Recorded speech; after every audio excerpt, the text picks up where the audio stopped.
Un saludo a todas y a todos. Soy el sacerdote anglicano Jairo Antonio Popó Vallecilla, licenciado en Filosofía y Educación Religiosa, teólogo y magíster en Ciencias de las Religiones, y continuamos con la tercera clase de este curso sobre el Evangelio de Marcos. Y hoy ya entramos a explicar el tema de las curaciones.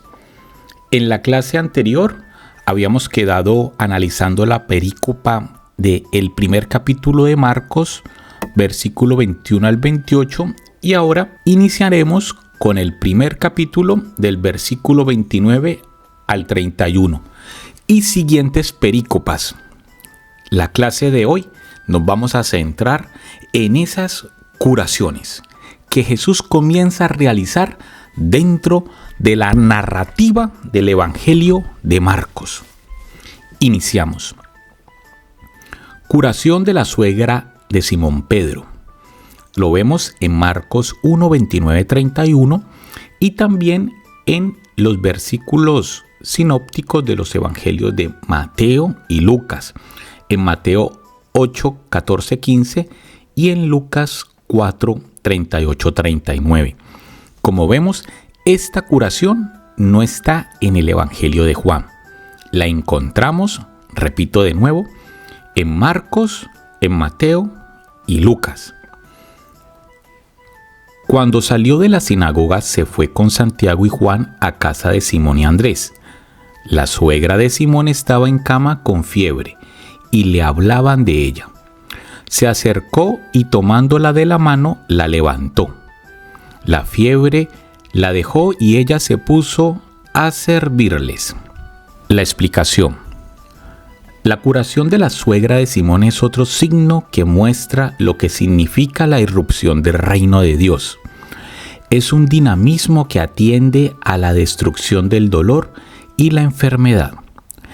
Esta revelación se realiza ante los discípulos y en lugar privado. Jesús, acompañado por los 4 discípulos que ha llamado, viene a la casa de Simón. La suegra está seriamente enferma, postrada en la cama. Los discípulos le hablan a Jesús de esta situación. A la luz del contexto anterior, se insinúa una reacción positiva de los discípulos, testigos del exorcismo, del que deducen que Jesús puede curar.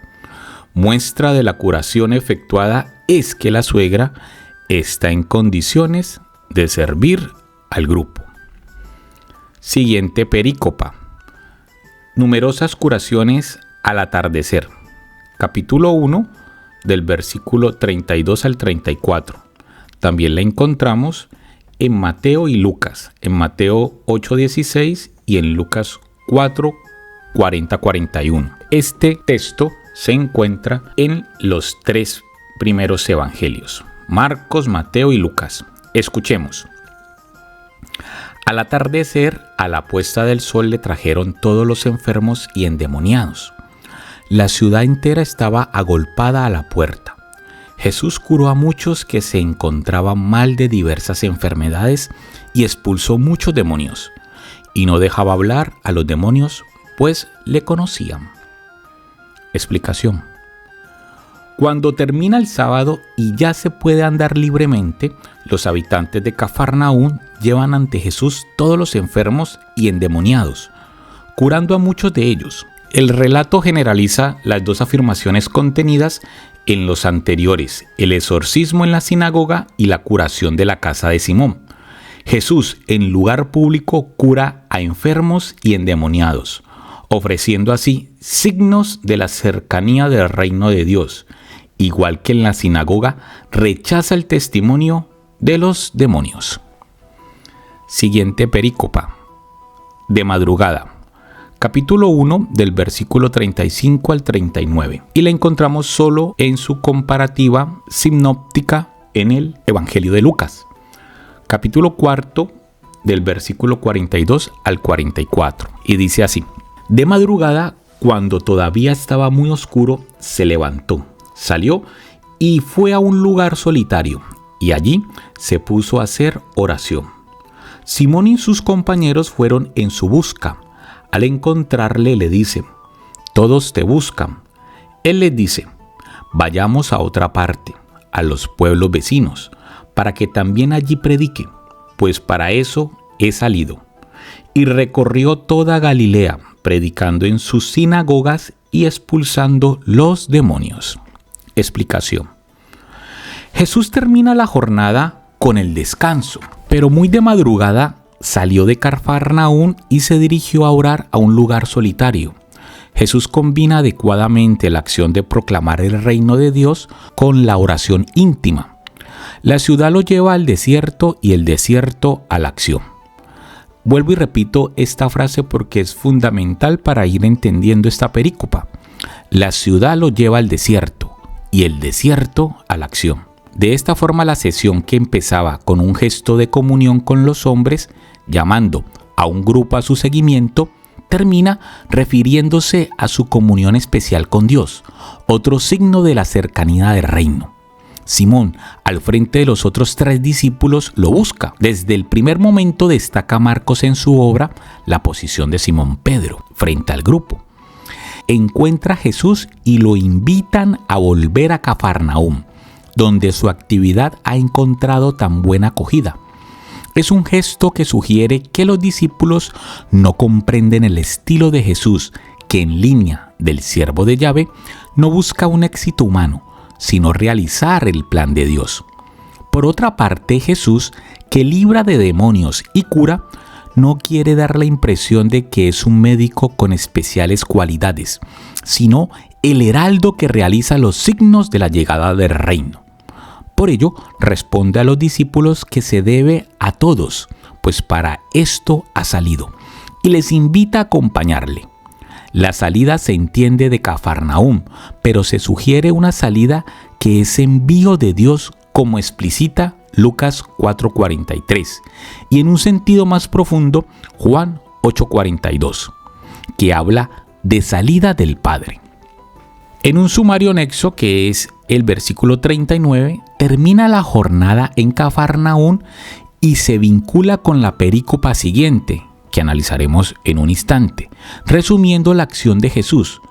Hizo en las sinagogas de toda Galilea lo mismo que en la de Cafarnaún: proclamar y arrojar demonios. Siguiente perícopa: curación de un leproso, capítulo 1, del versículo 40 al 45, y también lo encontramos en Mateo 8, 2, 4 y en Lucas 5, 12 a 16. Esta curación del leproso no está en el Evangelio de Juan. Escuchemos. Se le acerca un leproso suplicándole y, puesto de rodillas, le dice: si quieres, puedes limpiarme. Encolerizado, extendió su mano, le tocó y le dijo: quiero, queda limpio. Y al instante le desapareció la lepra y quedó limpio. Le despidió al instante, prohibiéndole severamente: mira, no digas nada a nadie, sino vete, muéstrate al sacerdote y haz por tu purificación la ofrenda que prescribió Moisés para que le sirva de testimonio.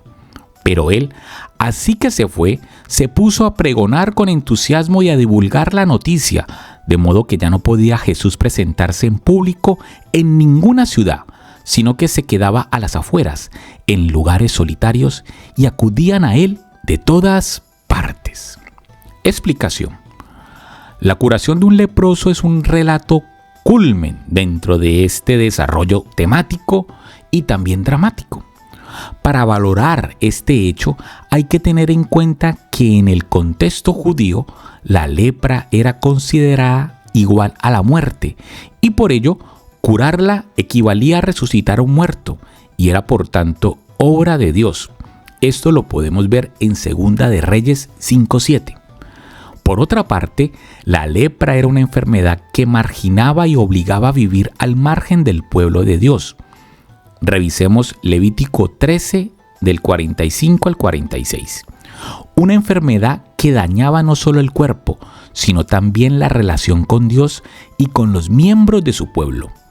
Jesús, pues, revela que el dinamismo del reino tiende a destruir la muerte y se manifiesta a sí mismo como el que realiza los signos mesiánicos. Lo podemos ver comparando Mateo 11:5, dando la vida y reintegrando en el pueblo de Dios. El relato, esta pericopa, subraya por una parte la fe del leproso, el único enfermo en Marcos que se arrodilla, dando fuerza a su oración, cuyo contenido es auténtico, acto de fe en el poder de Jesús, solo condicionado por su voluntad. Si quieres, puedes limpiarme, dice el leproso. Aquí, la utilización del verbo limpiar en vez de curar indica que en esta cultura se veía la lepra como causa de impureza, más que como una enfermedad. Por otra parte, aparece con relieve la actuación de Jesús encolerizado frente a la marginación a la que se tiene sometidos a estos enfermos. Encolerizado es la mejor lectura que compadecido, lectura que quiere suavizar la reacción de Jesús y que encontramos en muchas Biblias. Por ello lo toca, acción prohibida por la ley, y lo cura. El curado debe presentarse ante los sacerdotes encargados por la ley de dictaminar la lepra y su curación. Esto lo podemos ver en Levítico 14. Lo que ha hecho Jesús debe servirles de testimonio de que está curado, para que se pueda reintegrar en el pueblo de Dios e indirectamente de que con esta acción está llegando el reino de Dios. Así Jesús, con esta curación, justifica su postura ante la ley, que reinterpreta la luz de la vida del hombre. Por una parte, no la sigue, toca al leproso.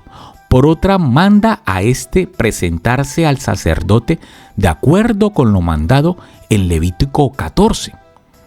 Jesús exige silencio ante este signo, al igual que más adelante ante otros. Lo vamos a ver en el capítulo 5, versículo 43, capítulo 7, versículo 36 y capítulo 8, versículo 26, que tienen carácter mesiánico. El mandato es psicológicamente incomprensible, por lo que es natural que no sea obedecido.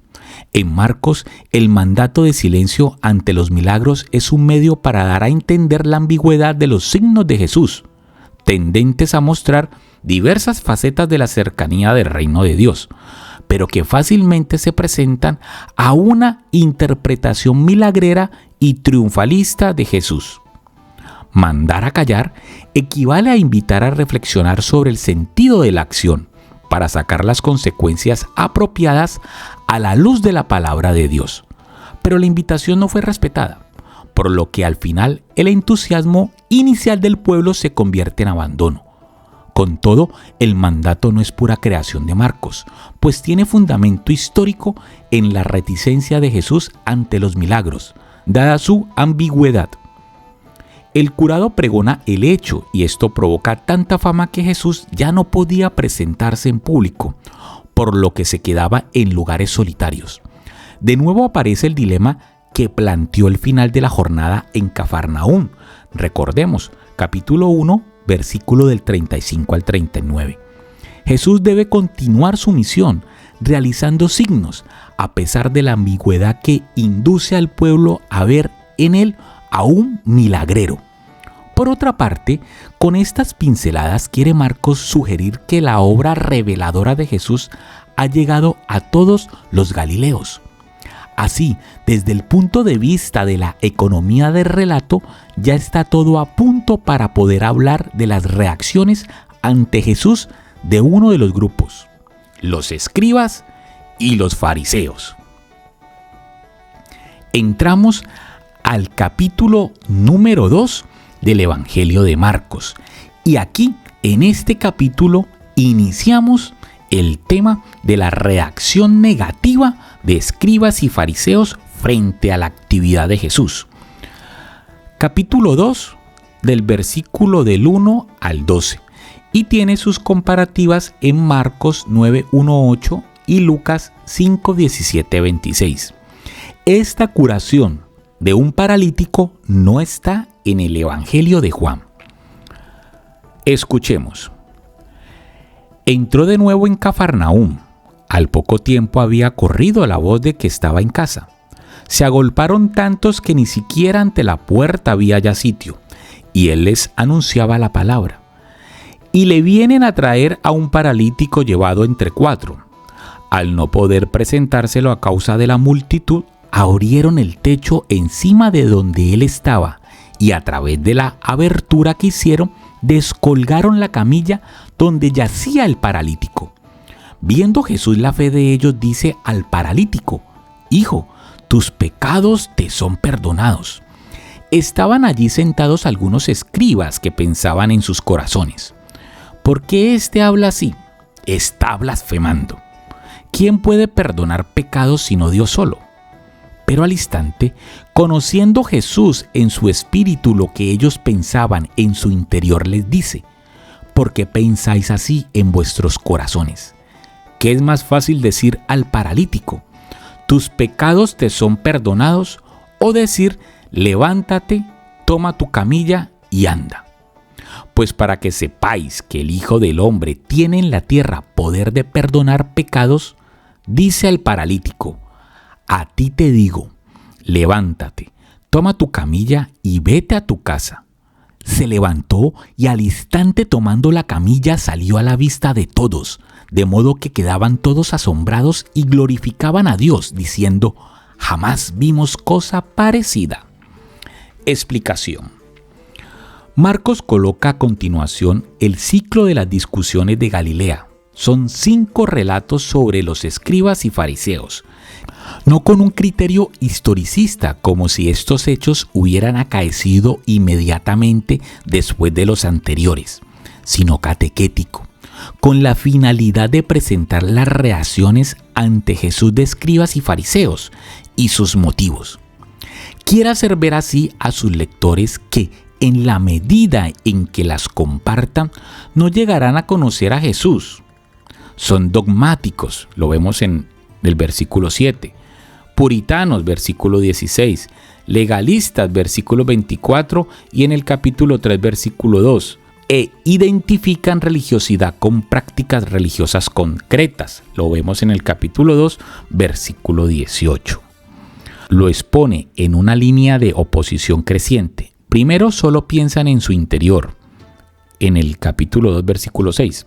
Después arguyen indirectamente contra Jesús dirigiéndose a sus discípulos. Capítulo 2, versículo 16. A continuación pasan a la crítica directa. Capítulo 2, versículo 18 y 24.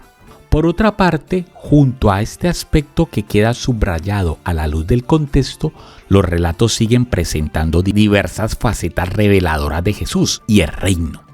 El reino es perdón de los pecados y salvación total. Capítulo 2, del versículo 1 al 12. Vocación al seguimiento de Jesús. Capítulo 2, del versículo 13-14. Reagrupación de la familia de Dios en un banquete de perdonados. Capítulo 2, del 15-17. La alegría de las bodas de Dios con su pueblo. Capítulo 2, del 18 al 22. La vida. Capítulo 2, versículo del 3 al 28. Jesús, por su parte, es el que ofrece el perdón de Dios. Capítulo 2, versículo 10. El que llama a su seguimiento. Capítulo 2, versículo 14. El que busca a los pecadores y comparte la mesa con ellos. Capítulo 2, versículo 17. El esposo. Capítulo 2, versículo 19. El que busca la vida y libera del legalismo. Capítulo 2, versículo 27, 28 y capítulo 3, 4. En el primer relato, curando al paralítico, Jesús justifica su pretensión de poder perdonar los pecados, en calidad de Hijo de Hombre, enviado especial de Dios. Muestra así que ofrece una salvación que, por una parte, alcanza la raíz de la persona, perdón, transformación del corazón, y por otra, tiende a destruir el dolor y la muerte. Será salvación total, pero ahora comienza con el corazón, que es fundamental. La reacción del pueblo, jamás vimos cosa parecida, es una invitación al lector a admirar y glorificar a Dios. Como otras veces, Marcos subraya el tema de la fe, manifestada aquí por la acción de los 4 que se empeñan y consiguen colocar al paralítico ante Jesús. Los techos normales en la época solían ser de cañas, alquitrán y tierra, fácilmente desmontables. Y enmarca el milagro en un contexto de enseñanza, para que se interprete como signo del reino que está llegando. Jesús se dirige al enfermo como padre, llamándolo hijo y declarando que sus pecados han sido perdonados. Conoce la realidad total de la persona que le han presentado, que no es solo paralítica, sino que también es pecadora, y comienza actuando sobre esta realidad que considera básica. La reacción negativa de los escribas que aparecen por primera vez está determinada por motivos teológicos. Pensaban en sus corazones: ¿por qué éste habla así? Está blasfemando. ¿Quién puede perdonar pecados sino Dios solo? La reflexión es verdadera, pues siendo el pecado una ofensa hecha a Dios, solo a Él pertenece perdonar los pecados. Así se afirma en el Antiguo Testamento. Confirmar Éxodo 3:6, Oseas 11:8-9 e Isaías 1:18. Que, por otra parte, anuncia que Dios lo hará especialmente en los tiempos de la Alianza Nueva, Jeremías 31:31. Jesús, para quien ya han llegado esos tiempos, ofrece el perdón como enviado de Dios, perdonando en su nombre. La forma pasiva, tus pecados te son perdonados, tiene como sujeto agente a Dios, y en su nombre actúa Jesús, ver Mateo 9:7, que explicita esta idea. Pero los escribas habían caído en el peligro del dogmatismo, absolutizando sus conocimientos religiosos y en nombre de ellos rechazando a Dios, que es libre para perdonar por medio del hombre que ha ungido y enviado. Habían olvidado que la postura ante la revelación ha de ser radicalmente humilde. Lo que Dios da a conocer es verdad, pero Él sigue siendo el Dios de las sorpresas y de lo imprevisto. Confrontar con Isaías 55:8 y siguientes.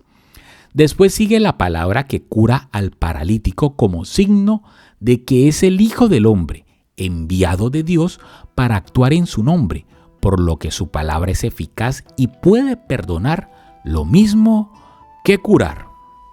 Siguiente perícopa: vocación de Leví y comida con pecadores.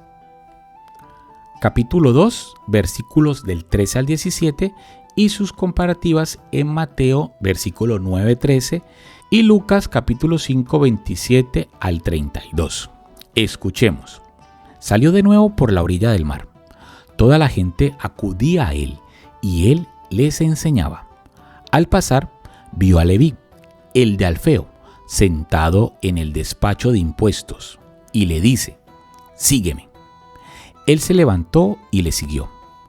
Y sucedió que estando él a la mesa en casa de Leví, muchos publicanos y pecadores estaban a la mesa con Jesús y sus discípulos, pues eran muchos los que le seguían. Al ver los escribas de los fariseos que comía con los pecadores y publicanos, decían a los discípulos: ¿qué?